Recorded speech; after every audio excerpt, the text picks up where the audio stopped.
Ruh nedir? Ruh Kur'an'dır. Kitabımızın bir başka suresiyle söyleyecek olursak وَكَذَٰلِكَ اَوْحَيْنَا اِلَيْكَ رُوحًا مِنْ اَمْرِنَا. Ey Peygamberim, sana emrimizden bir ruh indirdik. Ruh Kur'an'dır. Kur'an'ın bir ismi de ruhtur.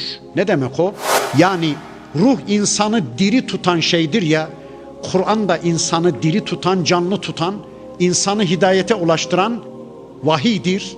Dolayısıyla Kur'an'la ilişkisi kesilmiş insanlar ölüdür. İslam kafire ölü der. Kur'an'la irtibatı kesilmiş bir kişi ölüdür.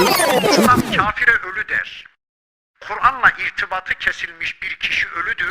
Çünkü Kur'an ruhtur. Ruhla ilişkisi kesilmiş bir kişi ölüdür. Ama Kur'an'la birlikte olan, gece gündüz kendisini Kur'an'ın eğitimine teslim etmiş bir kişi diridir. Çünkü Kur'an ruhtur.